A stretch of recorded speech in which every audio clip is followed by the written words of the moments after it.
Aujourd'hui, on va explorer un sujet à la fois captivant et troublant, l'intelligence artificielle. Invisible mais omniprésente, elle s'infiltre dans nos vies, nos écrans et désormais jusque dans l'héritage de Michael Jackson. Hi, this is Michael Jackson.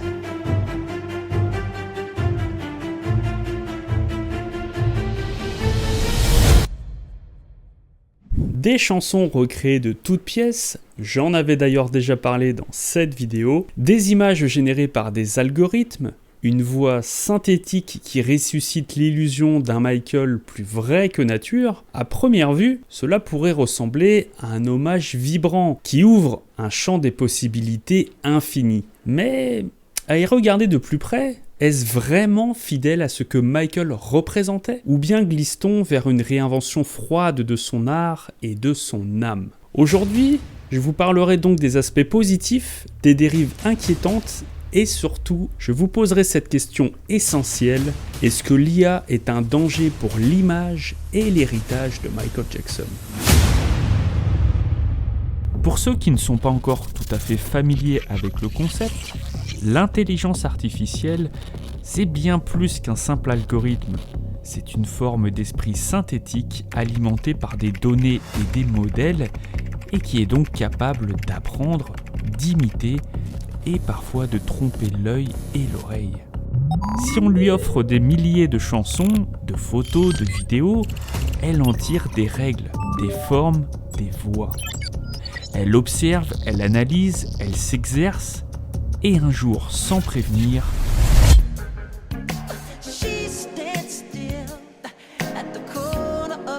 elle devient capable de chanter avec la voix de Michael Jackson, de le faire sourire sur une photo qui n'a jamais été prise, ou même de générer un clip entier qui semble tout droit sorti d'une époque révolue.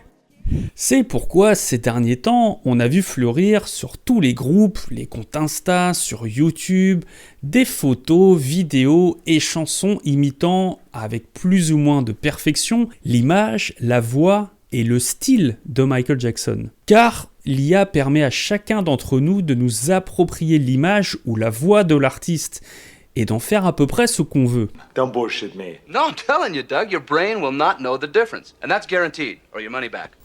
Chacun peut donc se transformer en un réalisateur, un producteur ou un photographe et contrôler en quelque sorte Michael pour le diriger comme on le souhaite.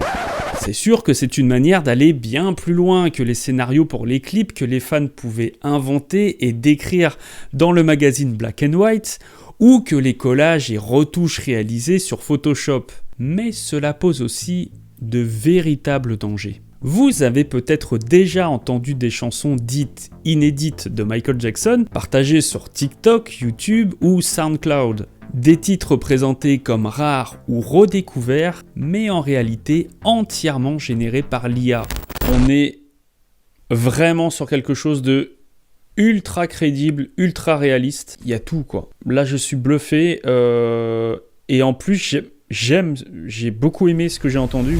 Et aussi réaliste soit-elle, ce n'est pas Michael, ce n'est pas sa voix, pas ses mots, pas sa musique. Et c'est là que commence le risque.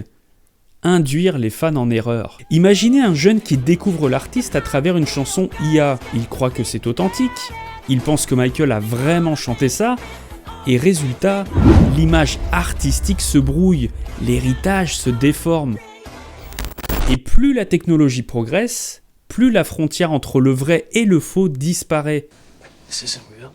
What is real? How do you define real? Avant, un montage s'entendait. Aujourd'hui, même des pros peuvent se faire piéger. On entre dans une ère où l'authenticité devient secondaire et où seul compte l'illusion. Et ça, c'est un glissement très dangereux. Car désormais, chaque nouveauté porte le sceau de la suspicion. Est-ce que cette démo est réelle ou a-t-elle été retravaillée avec une IA? Et si nous nous posons la question, qu'en sera-t-il des générations futures? Car il n'y a désormais plus de filtres, plus de validation, juste un flot infini de contenu, souvent créé sans cadre, parfois pour le buzz. Et toujours avec ce même risque, effacer ce que Michael a vraiment été. Erased from existence. Et pourtant, je le reconnais, il y a aussi une beauté dans cette technologie. Certains projets IA peuvent être vraiment touchants. Des chorégraphies qu'on imagine, des tenues qu'on recrée, des univers qu'on prolonge. Ça peut ressembler à un hommage, un moyen de faire vivre l'artiste au-delà du temps. No. I don't believe it.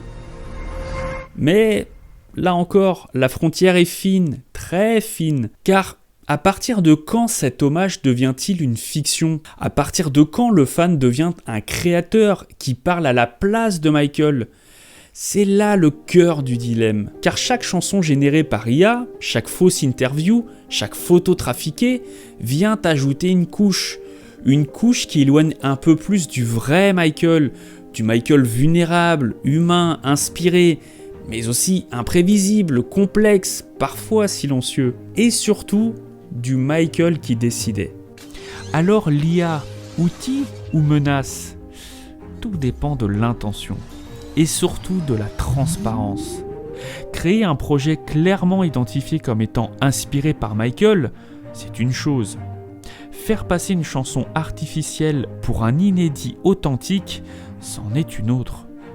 Ce n'est pas seulement une question de technologie, c'est une question d'éthique, d'honnêteté et au fond, de respect.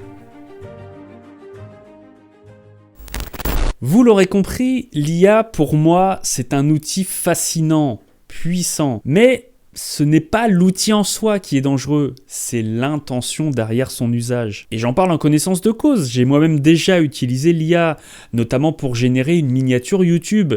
Comme c'est cocasse.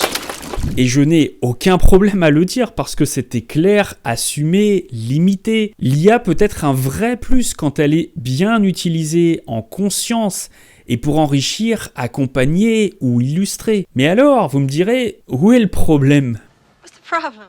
Le souci, c'est quand elle devient un moyen de manipulation, de faire passer du faux pour du vrai, exploiter une image sans autorisation, déformer un message ou créer une illusion volontairement floue.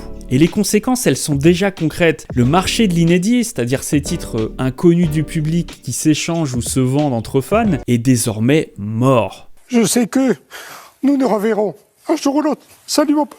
L'IA a tué ce marché parallèle, car il devient désormais impossible de faire la différence entre l'authentique et de l'IA.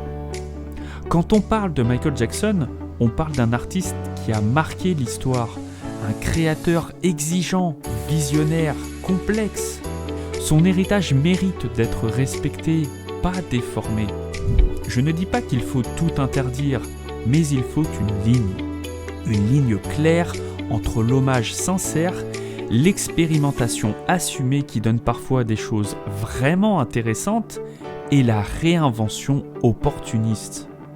Et cette ligne, elle se trace avec une seule boussole, l'intention. Est-ce qu'on crée pour célébrer ou simplement capter de l'attention ? Est-ce qu'on informe ou est-ce qu'on trompe ?